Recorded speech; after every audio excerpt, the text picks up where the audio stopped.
There's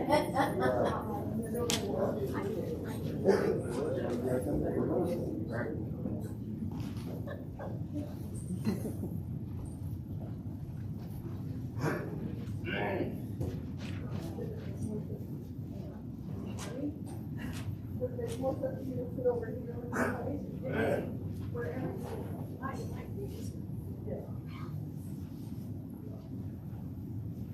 Well.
It's not 4:10.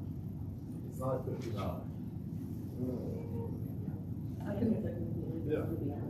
You just start past 10. Go ahead, start. Oh, it's 10 now. I can start. Okay.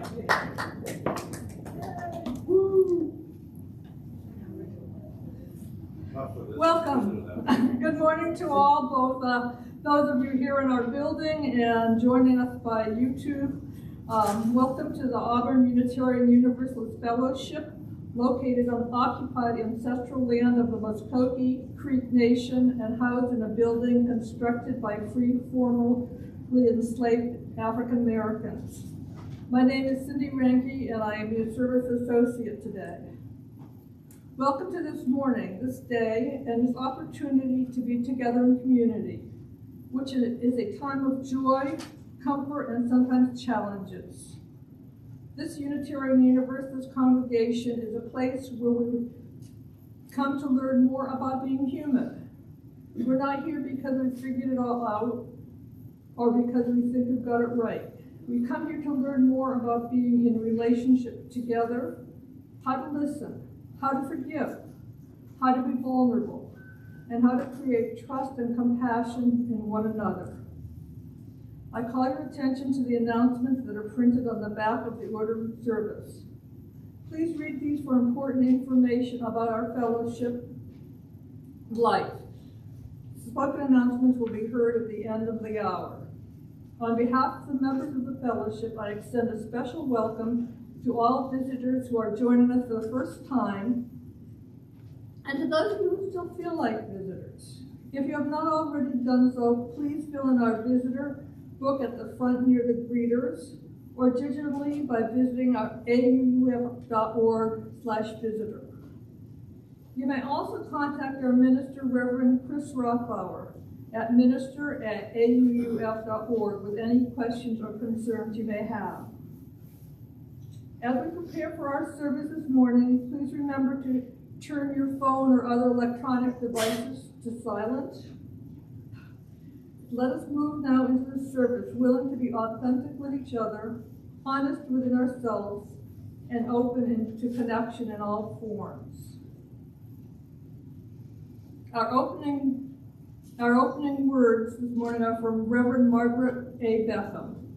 Everyone, men and women, can pledge to make a concrete step to help achieve gender parity more quickly. Whether to help women and girls achieve their ambitions, call for gender-balanced leadership, respect and value difference, develop more inclusive and flexible cultures, or root out workplace bias. Each of us can be a leader within our own spheres of influence and commit to take pragmatic action to help include and advance women. Share amongst your friends, social networks, and communities, and encourage them to make a pledge as well. Together, we can accelerate the clock.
Thank you, choir. And I was supposed to announce that that was a campus song, but you probably figured it out on your own.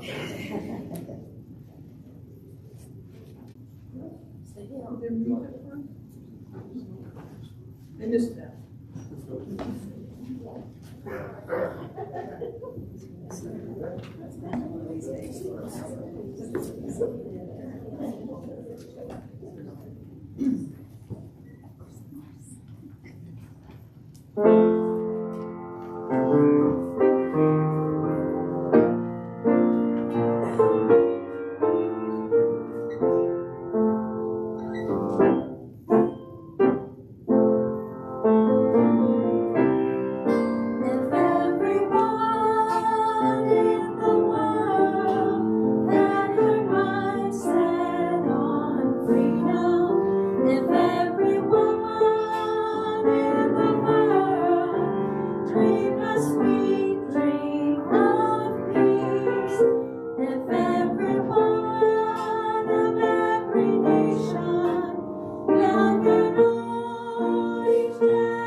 One of the challenges of having severe hearing loss is not always getting cues, but also taking my mask on and off. I always have to catch my hearing aids and So it's a little snack, that's where it goes.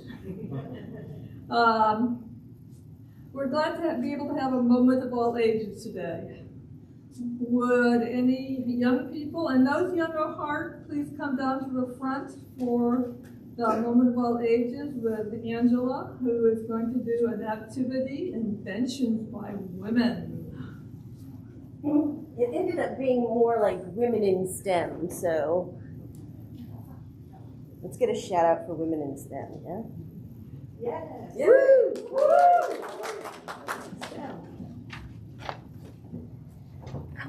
Come sit here. You guys come over here because I might need you to help me read these. My voice is kind of in and out this morning. Have a seat. Hi, it's good to see you. This is Marie Curie. You probably know who she is. She's the first and only person in history to win 2 separate Nobel Prizes in 2 separate sciences. She pioneered radiation research and discovered 2 new elements. She was also denied membership at the French Academy of Sciences because she was a woman. Despite all the obstacles, she succeeded in her career and was recognized for her achievements. But what about the women that didn't?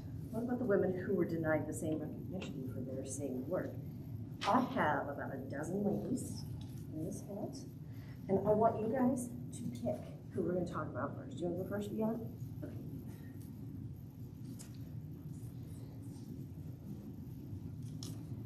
You ready for you? This one's a double. I did not know that this was Lord Byron's daughter. Ada Lovelace, daughter of Lord Byron, invented what is widely considered to be the first computer program in 1848 before the computer was even built. And later in the 1950s, Grace Hopper, a rear admiral in the US Navy, invented the first computer program that could translate words into code that computers could understand. She also coined the term bug. I don't know if you guys know that story. There was an actual bug. There was an actual bug in her computer that was making it not work. Do you want to go next? Thanks.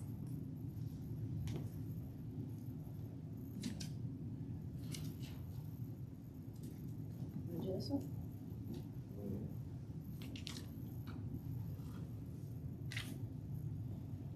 They're stuck. It's stuck. I'm gonna give me a little bit of patience. There we go. Caroline Herschel was a German astronaut who discovered several comets in the 1780s. She was also the first woman we know of who was paid for her contributions to science and the first woman to be awarded a gold medal of the Royal Astronomical Society with Mary Somerville. She was the first woman to be named an honorary member of the Royal Astronomical Society. That was Caroline Herschel. In all of the pictures of her on the internet, she did not look very happy. So they like kind of they smiled her up a little bit. Happy, is she? No, no, they just had to be really still for their pictures to be made, and it was probably hard to smile for that long. You want to pick one, Billy?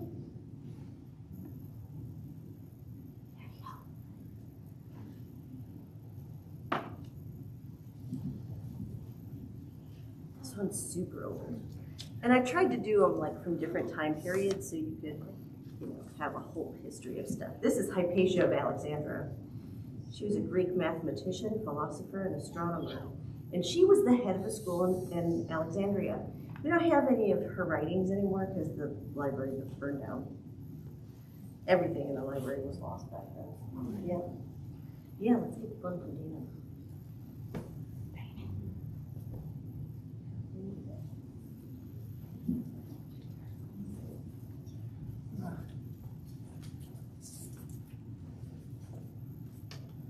Okay, so this one is beer, and it was invented nearly 7,000 years ago by the Sumerians. Although we don't have an exact date or the name of the inventor, we do know that the first batch of beer brewers were women, and that in Viking society, meat makers were revered above all other artisans.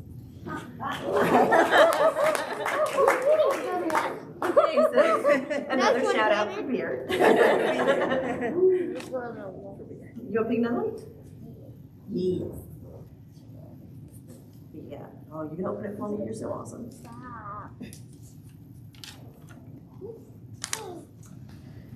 Okay. Oh.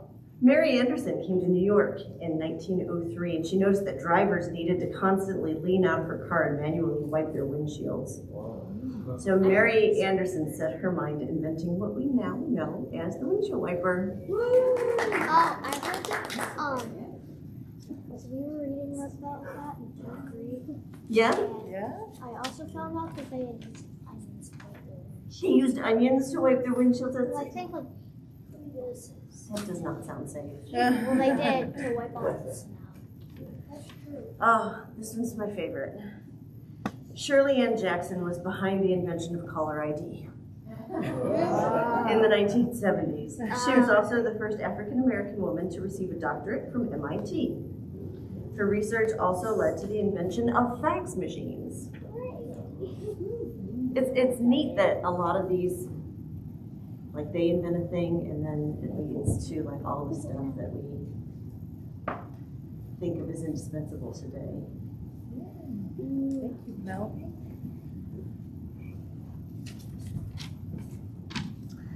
Cecilia Payne Gaposchkin discovered that what the sun was made out of. What is the sun made out of? Yeah. Helium. Mostly, yeah. In 1925, the leading astronomer dismissed her hypothesis and encouraged her not to present her findings. But 4 years later, he published her conclusions and was given credit for this. That's rude. He's a jerk. Yes. Didn't pick those? Another one. Did he get in trouble for that? No, he didn't get in trouble for it. Wait, then how was she the one known to do it?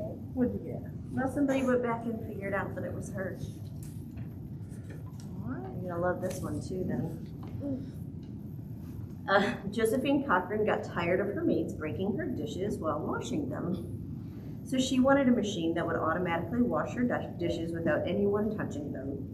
So in 1886, she created the first successful automatic dishwasher.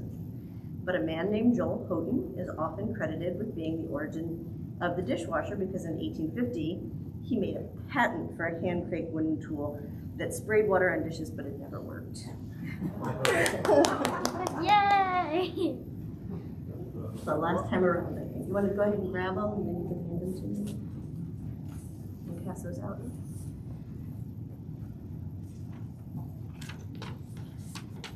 Jocelyn Bell Burnell discovered the first radio pulsars in 1967, described as the greatest astronomical discovery of the 20th century. But her PhD supervisor was later awarded the Nobel Prize for her discovery. Why did these women getting their ideas steal from dudes? That's such a really good question, That is a really good Fiona. question. It's the best question of the day. Why are they getting their ideas stolen from them? Her answer. Jealousy and money. Jealousy and money. Did you guys know Hedy Lamarr was an inventor? I didn't know this. Hedy Lamarr was a Hollywood star in the 1940s, but she was also a brilliant inventor. Her most famous invention is frequency hopping, a way of jumping around radio frequencies for security intended for military use. But this led to the development of Wi-Fi and Bluetooth. Yeah, you knew it was Bluetooth. You could see the symbol. Today we could not function without those things, you guys. Okay, here's another one for you if you want. Around 1950, Rosalind Franklin, a British Jewish scientist, performed a work that was vital to the discovery of the structure of DNA. Her colleague, Maurice Wilkins, gave her work to two scientists, James Watson and Francis Crick, without her permission. Watson and Crick were later awarded the Nobel Prize for the discovery. Rosalind Franklin was excluded. Again? Damon has one? Okay, last one? Last one. Oh, do you know what that is? Boy, I know her. We did that in 4th grade. Awesome. We did it like a week ago. Good. Kevlar is the key material for manufacturing bulletproof vests. It's 5 times stronger than steel and 5 times lighter. It was invented in 1965 by Polish American chemist Stephanie Kwolek. The dude, she had, Lots to talk she about. was asking me about this stuff, and instead of like cloudy paintings and art, they put students of she went to. So it was like, And then that's how but they he make wouldn't the do it, turn on. and he wouldn't do it because he said it would just clog up the machine. Really? Will you tell me more about that while we're over in the other building? Okay. Thanks for your time, everyone. Thank you. You picked it Our last time we had a moment for all ages. Thank you for the RE coordinators for helping, and children, please feel free to go out to the playground.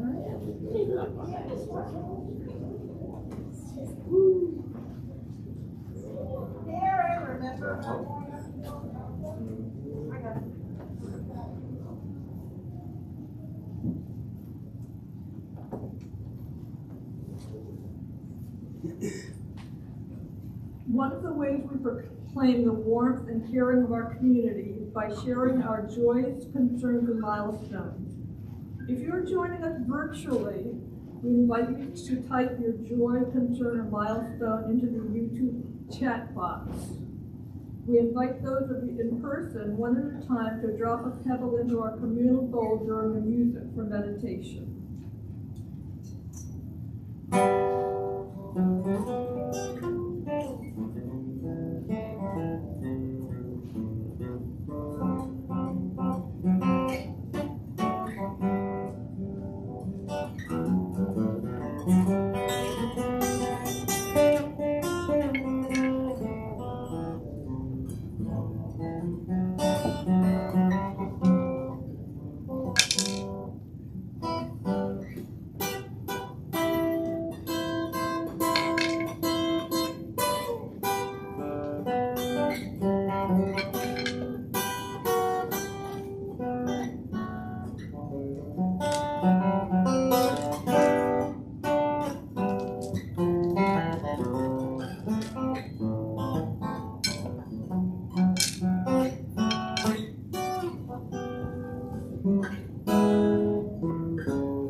I invite you, if you have a joy, concern, or milestone to share with us, please come forward one at a time and briefly share it into the microphone.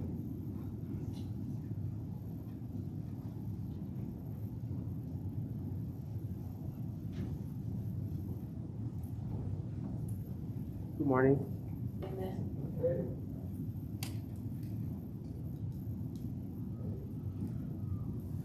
Good morning. I have more of an announcement. Michelle and I will be moving to Fargo, North Dakota sometime this week. So this is most likely the last service we will attend with you guys here. But before we go, we just wanted to make sure to thank everybody because we had a wonderful time, and joining this fellowship was definitely one of the few highlights of our time in the area, and has definitely helped us significantly establishing connections with fellow humans which was not the easy thing for us. Being outsiders, it was hard to connect with people in the area, but this fellowship has definitely helped, and because of it, we have already reached out to the local UUF at Fargo, and we intend to join them as soon as we can. So thank you again very much.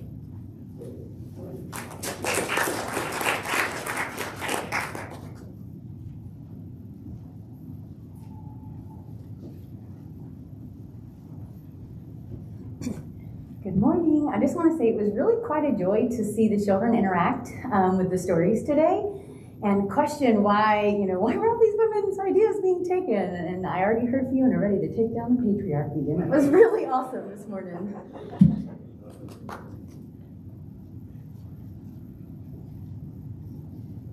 Thank you to all who have shared the joys, concerns, and milestones. These joys, concerns, and milestones were sent in advance. Joy, joy, joy. This Vipassana meditation got started again yesterday at 10 a.m. in the sanctuary. We'll continue every Saturday morning. Come join us. The practice involves 2 sessions of sitting for 20 minutes each and a walking meditation of 5 to 10 minutes. Some short Buddhist greetings. Come join us. It is a joy to once again sit in our sanctuary. Conrad. A concern for our recent losses. I'm wishing solace and comfort to the families of our recently deceased members. From Kristen. May all the joys, concerns, and milestones of this community, those shared aloud and those held in silence, be received into the care and concern of those present.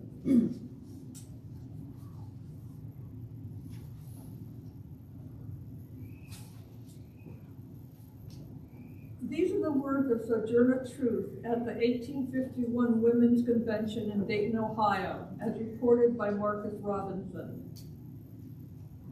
I want to say a few words about this matter. I am a woman's rights. I have as much muscle as any man and can do as much work as any man. I have plowed and reaped and husked and chopped and mowed, and can any man do more than that? I have heard much about the sexes being equal. I can carry as much as any man and can eat as much as any man too, if I can get it. I'm as strong as any man that is now. As for intellect, all I can say is, if a woman have a pint and a man a quart, why can't she have a little pint full? You need not be afraid to give us our rights for fear we will take too much, for we can't take more than our pint will hold. The poor men seems to be all in confusion, and I don't know what to do. Why, children, if you have women's rights, give it to her and you will feel better. You will have your own rights and there won't be so much trouble. I can't read, but I can hear. I've heard the Bible and I've learned that Eve caused man to sin. Well, if woman upset the world, do give her a chance to set it right side up again. The lady has spoken about Jesus, how he never spurned women from him, and she was right. When Lazarus died, Mary and Martha came to him with faith and love and besought him to raise their brother, and Jesus wept, and Lazarus came forth. And how came Jesus into the world? Through God who created him and the woman who bore him. Man, where was your part? But the women are coming up, blessed be God, and a few of the men are coming up with them. But man is in a tight place. The poor slave is on him, the woman is coming on him. He is surely between a hawk and a buzzard.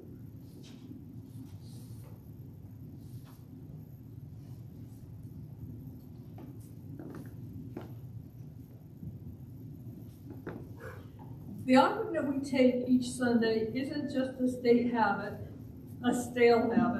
It's an opportunity to recommit to this place and to the people. Our offering is an affirmation, a yes. When we give, we say yes to something we value.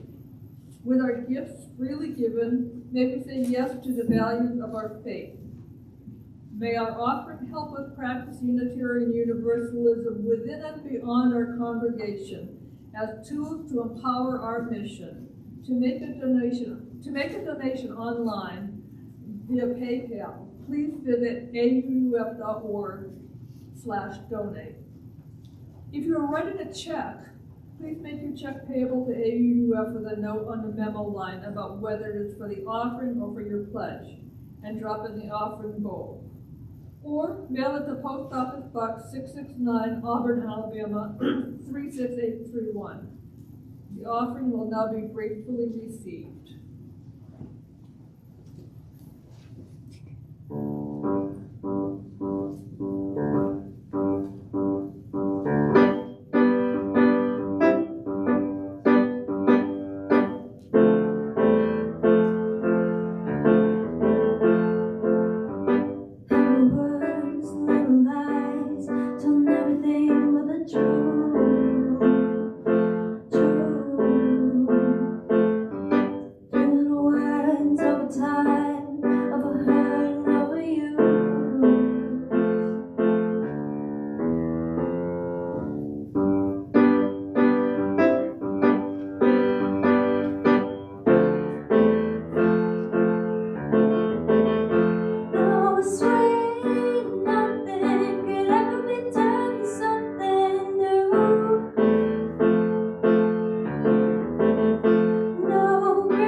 Thank you, that was wonderful.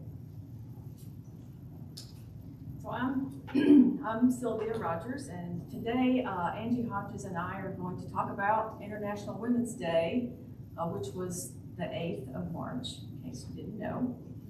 And I'm putting it in a historical perspective, and then Angie is going to talk about the way it is now.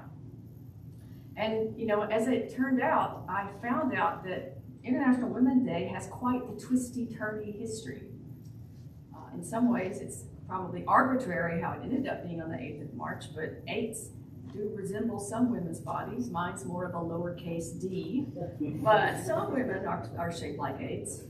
And as I researched this, I discovered that when you make an 8, you know, you start at the top and you have all the turns, and then you get right back to where you started. So just remember that. We're going to come back to that. So interestingly, International Women's Day actually started unofficially in the United States. But it was actually not celebrated in the United States first. But before we had International Women's Day, back in the mid-1800s, we had women's suffrage. And that was not only in the United States, it was in other countries as well. And the interesting thing is that women's suffrage, women who were interested in that, actually were middle and upper class women, because women were not able to vote or own property, but only middle and upper class women really had the opportunity to own property in the first place. The other thing too is that the desire for women's suffrage and abolition of slavery actually had several people in common. And in the United States, there was a desire to prioritize the abolition of slavery over women's suffrage because they decided that that was more important.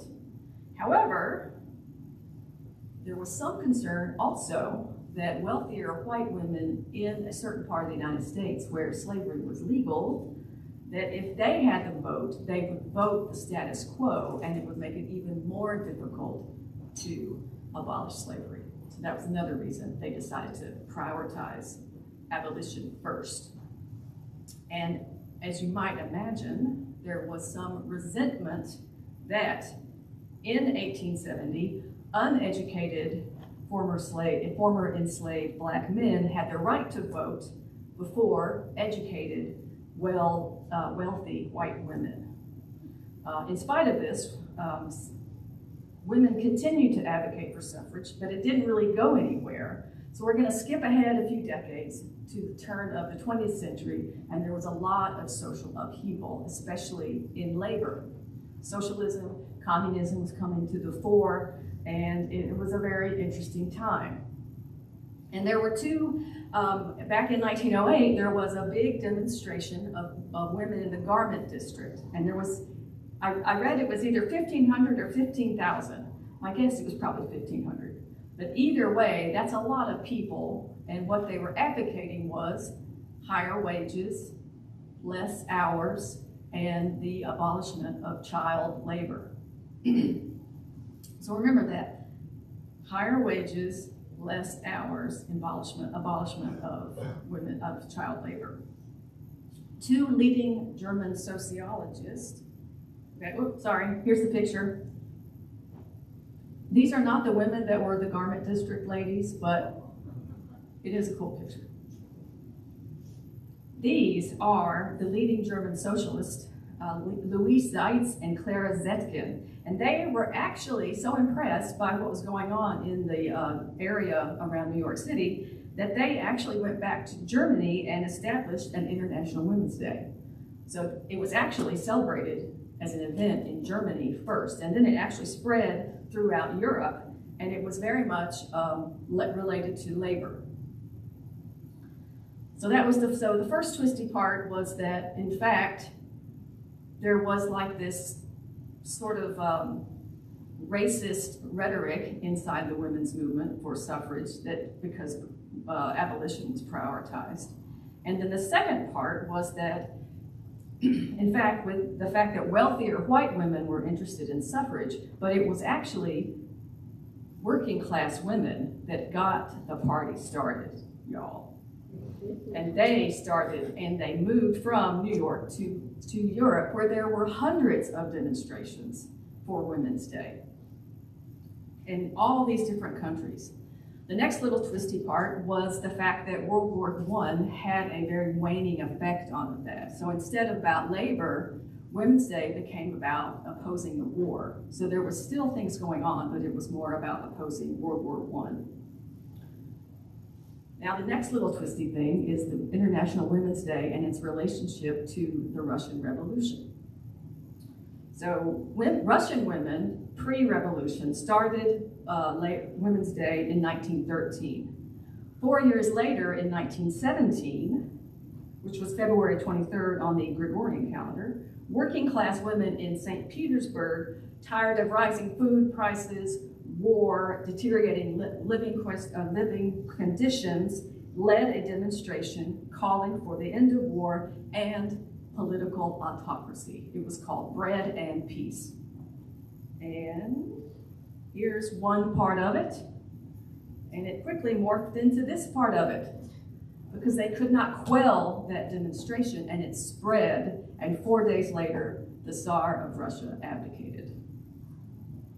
And then a few months later, there was a huge revolution. And so even though there was a lot of other people going, the socialists and the communists were already very active in those areas, it was actually the Women's Day march in March 8th of 1917 that was the final catalyst.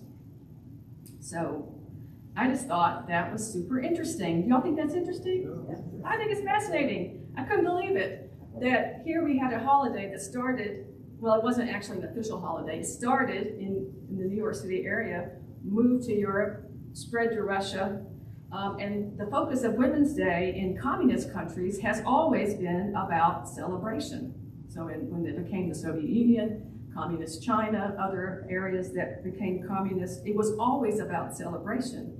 And in fact, communism gave many women in those areas opportunities that they never had before. Increased education, more opportunities for better working conditions, crazy stuff like reproductive rights, child care, and opportunities for political leadership. And so all of that was in communist countries.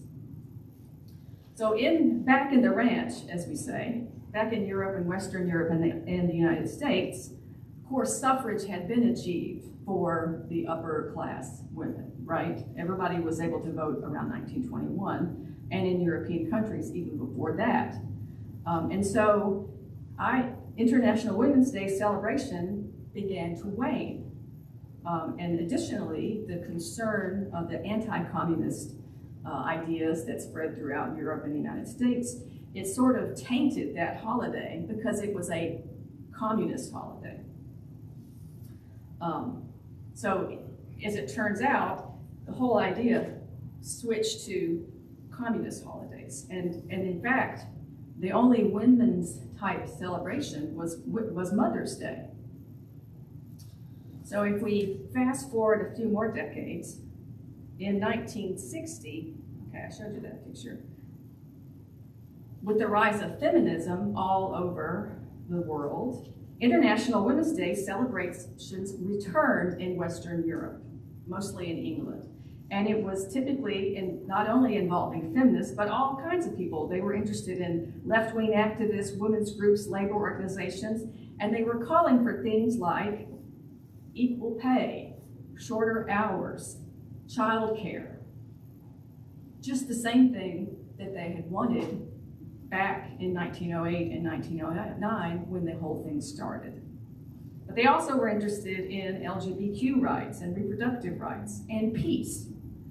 In the 1970s and 80s, International Women's Day became an official holiday through the UN, but instead of it being more like a day of activism and protest, it became more like a time to reflect on progress made kind of holiday. I don't know, many of us are old enough to remember, I think it was a cigarette ad, if I'm not mistaken, that said, shows some lady in a cigarette and wearing culottes saying, "You've come a long way, baby." So it was sort of like that, except without the cigarette smoking. But basically, the United Nations billed it as sort of like a time to reflect, celebrating acts of courage and determination of ordinary women. So it went from give us more money to aren't we great? And every year there's a theme. And for instance, in 2012, it was empower rural women in hunger and poverty. In 2015, it was empowering women, empowering humanity, picture it. There's also been themes that related to environmental activism. And this year's theme, as it turns out, is break the bias. And so as of right, oh, and by the way, this is actually a Women's Day celebration in Cameroon, just so you know. So still parading, not so much with the signs and the fist, but more of like, oh, we're all very nice, please give us cards and flowers. And so now I'm going to turn it over to Angie.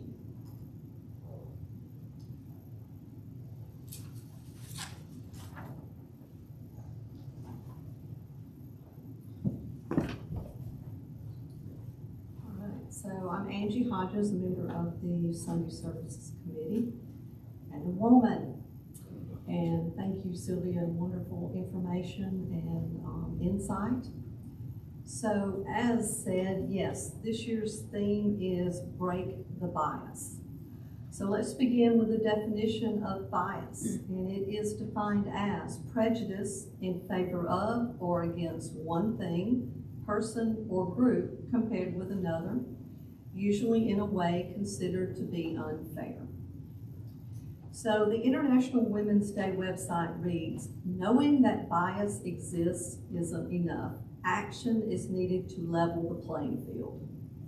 So this year's campaign has asked the world at large, to call out instances of bias against women in the workplace, at school, and in the home.